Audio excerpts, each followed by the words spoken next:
So hi, I'm Evan. I work on the Quay team at CoreOS, which is 5 of us based out of New York. The majority of the company is out in San Francisco.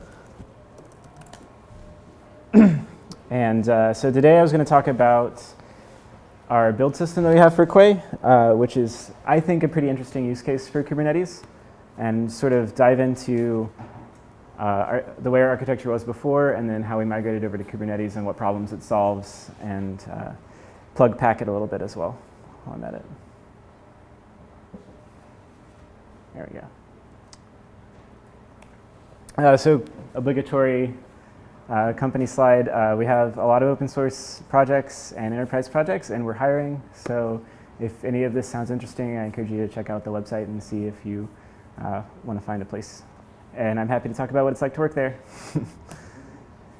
So this is a picture of Quay.io, the Quay container registry. So we take Docker and Rocket images and host them so that you can pull them back down later and run them somewhere. This is just a picture of the UI. It's not just an image hosting service, it's also a build system. We have a few fairly large clients. There's a hosted Quay.io version. There's also Quay, which is an on-premises version that we ship. And then we try and focus on security. We have audit logs for everything, and we also have automatic security scanning for every layer of every image that gets pushed up to Quay. And that is all open source as well. It's called Claire, if you're interested. So this is going back to basics. I'm sure most of you are familiar with this, but I just want to make sure we're all on the same page before I go on. So what does it mean to build a container? Well, you start with some code, obviously. You push that up to whatever source control you use. In the traditional CI model, you would have your SCM notify your CI of the changes, and your CI system, like Travis or Bamboo, would pull the new code from GitHub, build that into some artifact, in this case a Docker container, and then push that container back up to Quay so that your services can pull it from wherever they need to. But Quay does this as part of our hosted service. So instead of having GitHub notify your CI system, you can have GitHub notify Quay directly, and then Quay will pull the code from GitHub or Bitbucket or GitLab, and then it pushes that all into a big build queue, and that gets built by our cluster of servers that are dedicated to building. So this is what it looks like after you've pushed up an image to Quay.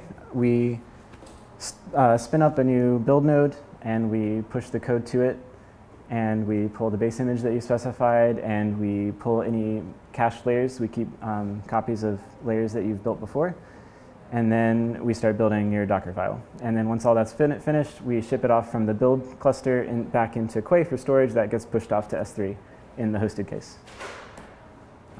So some interesting things about building containers is that they can download anything, run anything, store anything. They can do whatever they want. And the worst part is that we have to run everything as root, because that's what you do on your laptop, and you want your CI system to behave the same way. So there are some problems with running things this way, right? Containers share the kernel. So if there's any kernel exploit, that can potentially affect other customers. You don't want to be running your builds on something that could be reading data out of your containers because someone else found a kernel exploit. And then there's even simple like DOS things that someone could do. They could use up all the UIDs available to your system, and then your container builds don't work, right? And then there's always the concern of container breakouts, which have the same basic problems as a kernel exploit. So the solution to all this is to run everything in a virtual machine. That's not entirely perfect. There's always VM breakouts, but as an industry, we seem to have decided that that's mostly acceptable risk. So what we did before is we would take our build queue and push the code to a brand new EC2 instance that we'd spin up, and that instance would pull the code, build it, and then push it back to our image store. But let's go into that a little bit more because there are a lot of interesting details. So we have a cluster of build managers that watch changes in code, and when it sees that something has changed, it generates a unique token.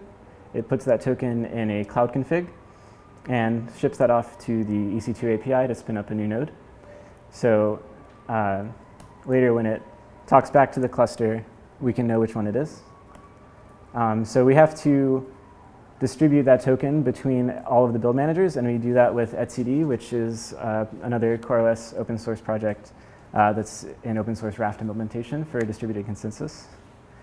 And the build manager will push that token into etcd, which distributes it back to all the other build managers. So now we have a new build node running CoreOS on EC2, and it's running build worker software that has that unique token. And the build worker will call back into the build manager cluster and get routed to some node, not necessarily the same one, and ask it if it's allowed to build. And the build manager, when it first gets that, excuse me, trying to turn off notifications. When it first gets that token, will then talk to etcd and delete it. So now we only have a single build node able to talk to a single build manager at a time once it starts building. This is important because if there were some exploit on the build node, you don't want someone else to be able to read out your token and push up arbitrary code into your repository. Once that happens, we set up a bidirectional connection and we display the logs in real time to the Quay UI. But there are some problems with doing it this way. The main problem is it's really, really slow to start up a new EC2 node. It's about a minute and a half, which is not a great experience. And another big problem for us, not so much users, but for us is that every time we spin up a node, we are paying for an entire hour of compute on EC2. And then we always try and run the exact same code in Quay.io that we ship to our enterprise customers, and enterprise customers can't run on EC2. So as much as possible, we keep parity with that, and that's a problem. So we're wasting a lot of money running it this way. This is what it looks like after we've been running some builds. We have tons and tons and tons of terminated instances because we never reuse one once we've run a build on it. So Kubernetes to the rescue. I think this is a pretty interesting use of Kubernetes because we're not running long-running services like in replication controllers deployments, which is, I think, the most common use case. So why Kubernetes? Much like EC2, we have API-driven control over everything that happens. And in this case, we're actually going to use containers to contain a VM that we then run everything in. And then it's really, really easy to scale Kubernetes just by adding a new node. So instead of running the EC2 VMs, we run a Kubernetes job.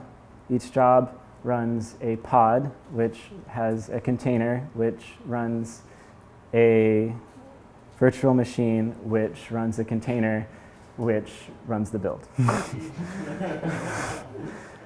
And through all of that, we ship out your build logs and everything back to Quay. So if you're unfamiliar with jobs in Kubernetes, a job is pretty similar to a replication controller, but it expects that the pods that it creates will eventually end.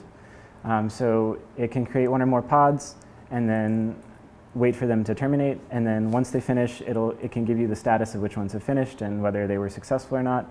And then once you delete it, it cleans up everything that it created. So it's pretty perfect for this particular use case.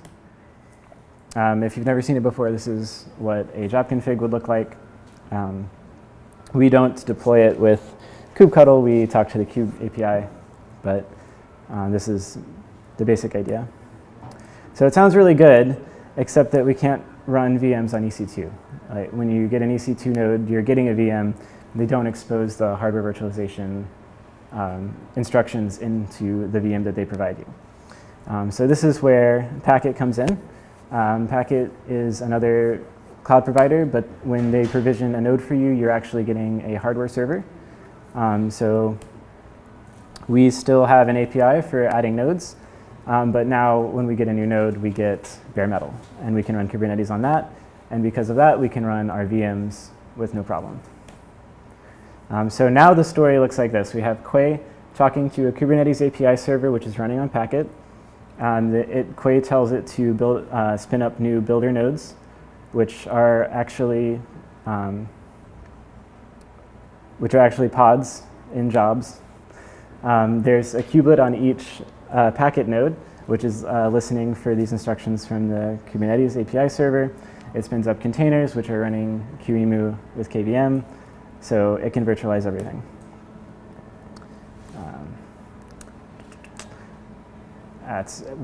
Yeah. So how much faster is doing it this way? Well, Kubernetes can start up our VM in 15 seconds compared to the minute 20 on average that we had on EC2. Also, the packet nodes that we use are beefier, and so the builds run much, much faster. But in terms of startup time, we got it down to 15 seconds doing it this way. And a lot of people noticed, and we're really happy with the changes. One interesting thing that we had to do in order to set all this up with Kubernetes is one of my coworkers wrote a CNI plugin called Kube Namespace CNI. And so this interacts with CNI, which is the container network interface, which defines how containers can talk to each other over the network. And so what happens is when a new instruction comes into Kubernetes, based on the namespace that you're talking to, it'll give it a different CNI config. So when we spin up builders, they're in a very isolated network. So they can only talk to, say, like the internet to pull down resources and then push back to Quay. And they can't talk to anything else like on the local loopback or anything like that. And this is just a quick plug for Tectonic Summit, which is December 12th and 13th. And then I'm happy to answer any questions. I feel like I went through that a little quick. So you guys run a VM inside of your container and then do your build within that VM. I mean, at that point, couldn't you just do the build inside of that container, or are there still some implications of why? What is the reasoning for then going another layer deep? Running it in a container in the VM lets us package our building software into a container, right? Rather than packaging it directly into the VM. So it lets us have a nicer development experience. Okay. Yeah. Yeah, not good enough reason. Yep. So the Docker daemon is running in the VM, and we mount that into the container that actually runs the build. Yeah, because when you start to do like the Docker and Docker stuff, it becomes shitty. Yes. Is that all? All right. Thanks. Thank you. Mm-hmm.